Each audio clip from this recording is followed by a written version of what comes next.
Silks శ్రీరస్తు శుభమస్తు sale ప్రతి 25,000 రూపాయల కొనుగోలుపై ఒక గోల్డ్ కాయిన్ ఉచితం.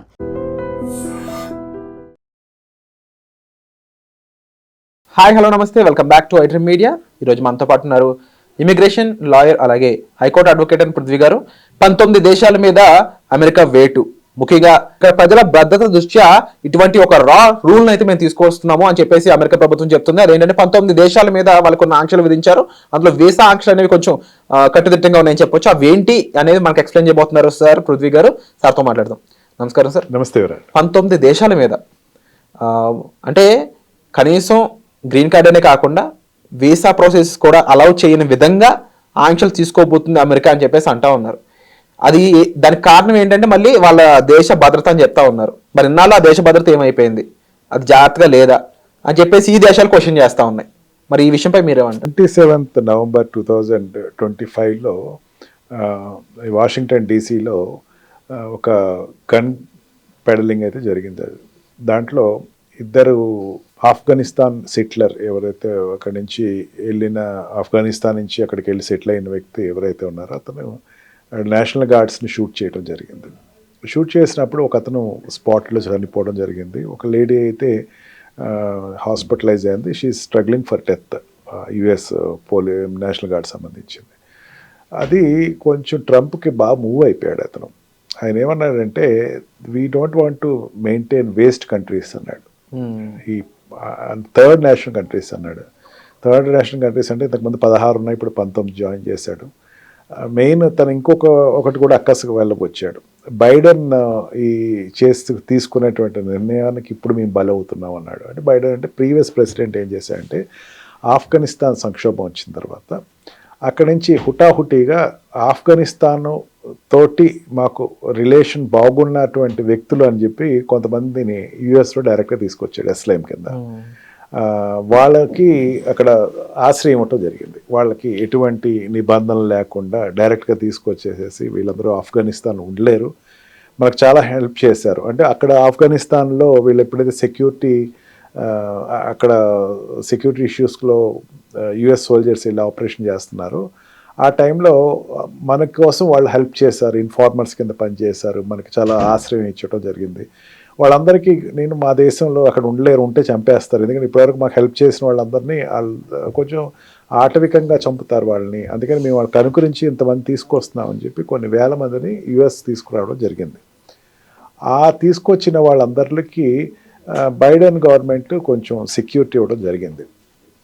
ఈ రకంగా అంటే ఆఫ్ఘనిస్తాన్ తోటి ఈ తాలిబాన్ నిర్మూలించే ప్రోగ్రామ్ ఎప్పుడైతే అమెరికా చేపట్టిందో ఈ ఆల్ ఆఫ్ ఎ సడన్ కాకుండా కొన్ని ఇయర్స్ నుంచి ఎప్పటి నుంచో ఆఫ్ఘనిస్తాన్ పౌరులను తీసుకొచ్చి అక్కడ పెట్టడం, సంరక్షించటం, వాళ్ళకి ప్రొటెక్షన్ ఇవ్వటం, తర్వాత గ్రీన్ కార్డ్స్ జరగటం జరిగింది.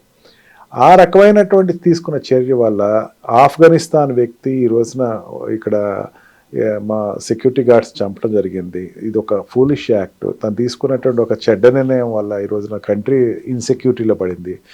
వాళ్ళందరూ గార్బేజెస్ అండ్ వేస్ట్ పీపుల్, వాళ్ళందరినీ తీసుకొచ్చి పోషించేటువంటి స్తోమత కానీ మాకు అంత ఉదారమైనటువంటి స్వభావం మాకు లేదు. వాళ్ళందరినీ ఏరిపరేసేయాలి. ఆల్రెడీ గ్రీన్ కార్డ్ వచ్చిన వాళ్ళని కూడా మేము ఒకసారి వెరిఫై చేస్తాం, వాళ్ళ కార్యకలాపాలు ఎట్లా ఉన్నాయో చూసుకునే అవసరం వాళ్ళు కూడా తీసిపడేస్తాం. యాజ్ ఆఫ్ నౌ ఇమీడియట్గా ఇమిగ్రేషన్ అనేది ఆపేయడం జరిగింది. ఇంకా ఆ కంట్రీ వాళ్ళు ఏ రకమైనటువంటి టూరిస్ట్ వీసా కానీ షెడ్యూల్డ్ వీసాస్ ఉంటాయి. ఇప్పుడు ఫర్ ఎగ్జాంపుల్ ఏదైనా ఇక్కడ ఉండేటువంటి స్టూడెంట్స్ ఎవరైనా ఉంటే వాళ్ళకి ఇంటర్వ్యూస్, వాళ్ళకి డిగ్రీ ఫంక్షన్స్ కానీ లేకపోతే మ్యారేజ్ ఫంక్షన్స్ కానీ ఇవి ఏదైనా ఉంటే దానికి అక్కడి నుంచి రావటం అనేది immigration, short time immigration programs, వాటిని కూడా ఆపేసాం. టోటల్గా వాళ్ళకి ఇక్కడ రావడానికి వీల్లేదు, ఆ కంట్రీ నుంచి ఈ కంట్రీ రావడానికి వీల్లేదు. ఇంకా మా కంట్రీకి ఆ కంట్రీకి ఉత్తర కూడా ఇంకా ఫ్యూచర్లో కూడా నేను రానివ్వను అని చెప్పేసి లెబనాన్, సొమాలియా, ఇరాన్ అండ్ మెయిన్గా ఆఫ్ఘనిస్తాను, సిరియా, మనకి దగ్గరలో ఉన్నటువంటి బర్మా, ఈ కంట్రీస్లో టోటల్ వాళ్ళని ఇంకా మాకు అక్కర్లేదు, వాళ్ళు మాకు వేస్ట్ పీపుల్, గార్బేజ్, మా చెత్త కుప్ప లాంటి వాళ్ళు అని చెప్పేసి ప్రెసిడెంట్ డిక్లేర్ చేయడం జరిగింది. ఆ కంట్రీస్కి ఇంకా ఉత్తర కూడా ఫుల్ స్టాప్ పడిపోయినట్టే అని చెప్పచ్చు. వాళ్ళు ఇంకా అమెరికా వెళ్ళటం అనేది జరగదు. దీనివల్ల ఒక 20 లక్షల జనాభా ఎఫెక్ట్ అవుతారు అని చెప్పేసి చెప్తారు. డైరెక్ట్గా అయినా ఇండైరెక్ట్గా అయినా సరే వాళ్ళు ఇంకా మోటాముళ్ళు సర్దుకునే పరిస్థితి వచ్చింది. ఆల్రెడీ ఉన్నవాళ్ళు కూడా వెనక్కి వెళ్ళిపోవాల్సిన పరిస్థితి ఉంది. And main Afghanistan liberation program అయితే యుఎస్ఏ తీసుకుందో అప్పుడు సానుకూలంగా ఆఫ్ఘనిస్తాన్ సిటిజన్స్ చాలామంది యుఎస్ వెళ్ళారు. అనార్గనైజ్డ్ సెక్టర్లో పనిచేస్తున్న వాళ్ళు ఉన్నారు, అక్కడ చదువుకునే తర్వాత పొజిషన్స్లో ఉన్న వాళ్ళు ఉన్నారు. వాళ్ళందరికీ ఇది ఒక థ్రెట్ కాదు కింద చెప్పచ్చు. దీనివల్ల ఒక కంట్రీలో ఆశ్రయం పొందిన వాళ్ళందరూ కూడా బయటకు వెళ్ళిపోవాల్సిన పరిస్థితి అయితే ఇప్పుడు ఉంది. ముఖ్యంగా ఇప్పుడు ఆయన తీసుకునే డెసిషన్స్ ఎలాగో చాలా పిచ్చి పిచ్చిగా ఉన్న విషయం అందరికీ తెలుసు. అది చాలా కాలంగా అంటే టు బీ ఫ్రాంక్ చాలా నెల్లగా ఈ నష్టాన్ని కష్టాన్ని మనం అందరం భరిస్తూ ఉన్నాం. కానీ ఇలా ఎంతకాలం ఇంకా అక్కడ కంట్రీస్ అయితే దానివల్ల ఇబ్బంది పడుతుందనే విషయం ఆయనకు తెలిసి కూడా ఇలాంటి పనులు చేస్తూ ఉన్నాడు. అక్కడ కంట్రీ అక్కడ ఉన్న కోర్టులు వాటిని ఏం క్వశ్చన్ చేయట్లేదు. ఇప్పుడు అక్కడ ఏమవుతుందంటే ఇంతకుముందు ప్రెసిడెంట్లా కాదు, ఈయన కొంచెం కంట్రీస్ తోటి కొన్ని ఇష్యూస్లో డైరెక్ట్గా సపోర్ట్ చేయటం. ఇప్పుడు ఫర్ ఎగ్జాంపుల్ ఇజ్రాయెల్కి డైరెక్ట్గా సపోర్ట్ చేసిన పరిస్థితి ఇంతకుముందు ఎవరు బ్యాలెన్స్డ్గా ఉండేవారు, బయటకి పుట్రే అయ్యేవారు కాదు. ఇతను డైరెక్ట్గా ఇజ్రాయెల్కి సపోర్ట్ చేయటం, ఇజ్రాయెల్కి ఎప్పుడైతే సపోర్ట్ చేశారో ఈ ఒక వర్గం సంబంధించినటువంటి ఒక ముస్లిం సంబంధించినటువంటి కంట్రీస్ అన్నీ చాలా అగ్రెసివ్గా ఉన్నాయి. అక్కడ దాని ఇంపాక్ట్ తోటి ఏమవుతుందంటే ఇతను మాకు ముస్లింలకి ద్రోహి అని చెప్పి ఒక చిత్రీకరణ జరగడం జరిగింది. దానివల్ల ఇతను ఏదో రకంగా నిర్మూలించాలి అన్న ఒకటి ఇజ్రాయెల్ ఎంబసీ మీద ఒక అటాక్ జరిగింది. And this is the second attempt upon president Washington డీసీలో షూటింగ్ జరగటం జరిగింది. సెక్యూరిటీ వైజ్గా వచ్చేసరికి ఏ ప్రెసిడెంట్ అయినా they will take strong step.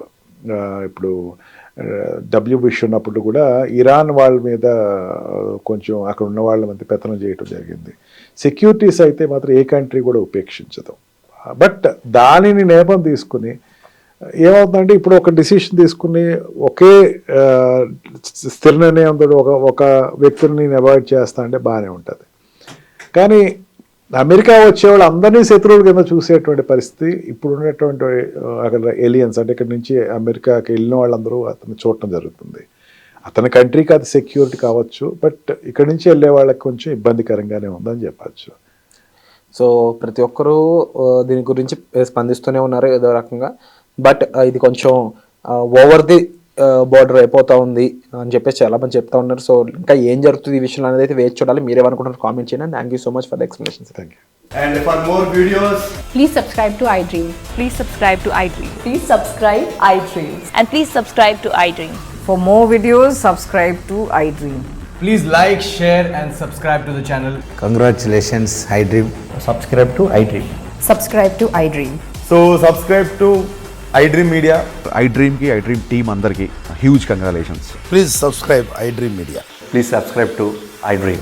Subscribe iDream. Please subscribe to iDream. iDream అంటే నా కళల ఛానల్ను సబ్స్క్రైబ్ చేసుకున్న నోరు తిరుగుతలేదు, మీరైతే గంట గుర్తు కొట్టండి. For more such videos, please subscribe to iDream. Subscribe to iDream. Please subscribe to iDream. Please subscribe iDream Media. Please do subscribe to iDream. Please subscribe to iDream Media. For best entertainment and information, please subscribe iDream. And don't forget to subscribe to iDream.